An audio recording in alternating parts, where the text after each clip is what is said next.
Do you remember the days of vacuum cleaner salesmen and saleswomen? Well, if you don't remember those days, and I barely do because I was pretty young whenever that was all still a thing, and it's kind of still is in some ways, but for the most part, it's kind of a dying breed, if you will. A person would show up at your door, and they would offer a free cleaning. Like they would say, hey, could I come in and do a patch of maybe your living room and vacuum that and do a carpet cleaning? Unsuspecting people would say, well, yes, of course. I spilled that drink the other day and I have never been able to get it out. Or, they would welcome the opportunity. The people who did know about what this was all about may still invite the person in, but they knew that they would stick to their guns when that final sales pitch came. I remember a situation in which I'd heard about someone who just would not leave a house until they got that sale. If you had someone knocking at your door saying, can I do this for you for free? You would probably look at them and go, okay, what's the catch? That's fine. If you've ever gone to one of those vacation house or vacation spot condominium type meetings, timeshare, if you will, they say, hey, we have a meeting we just want you to be at for 20 minutes, and then 6 hours later, you get all this for free. Well, in our society today, often when we see something for free, that's our first question. Okay, what's the catch? Someone's paying for this. What's the deal? In some cases, it's completely innocent. There is a company, they're wanting to sell stuff, and they give you this little bit of free thing to entice you maybe to eventually buy their product. It's the long game, if you will. I remember one time we went to a home and garden show, and this was actually fairly recently. They had this really cool blender that did smoothies, they did just everything, food processing. And the guy kept giving us samples after he would make something new, and man, these were good. I mean, these were, and you could tell this blender was amazing.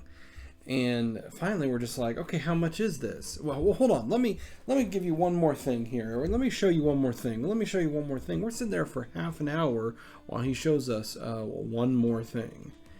And finally, we just left because we just never got the answer we're looking for, because we knew that if he was waiting this long to tell us what the price was, it was going to be a price we couldn't afford. So we ended up looking it up online later, and sure enough, it was a price we could not afford.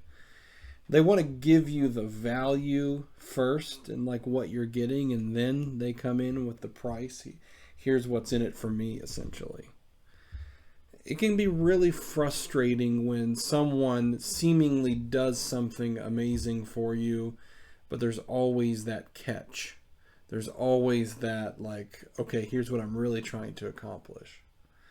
And we feel that, right? We know when someone is doing that. We know when a relationship is transactional instead of transformational.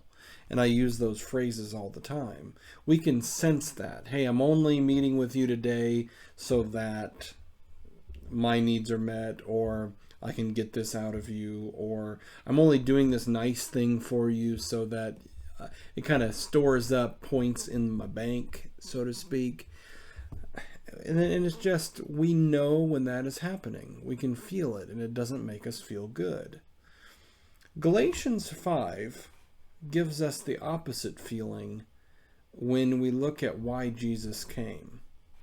Galatians 5 verse 1 says, "It is for freedom that Christ has set us free." What's the reason? Freedom. Okay, what's the catch? Freedom. "Stand firm then, and do not let yourselves be burdened against a yoke of slavery."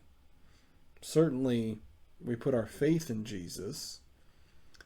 we follow him, we are obedient to him, but we're obedient because not because there's something in it for him, but because he knows the best way to live life. He created us. He loves us. And he wants to show us this love by giving us access to freedom. But there are so many people that are so addicted to their own misery that they will not give Jesus a try. And I'm not wagging my finger about that, because some people, they have some things to get over and some things to get through and some things to get around, and you know, they've had some hurt, and I'm not saying that that is going to keep them from Jesus. But what I am saying is that sometimes we've provided obstacles for people to get to Jesus.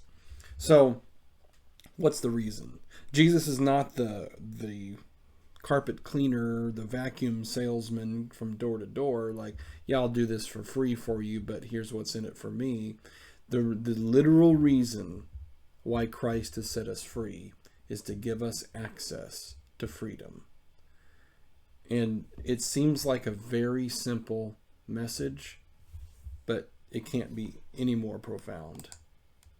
Have a good day.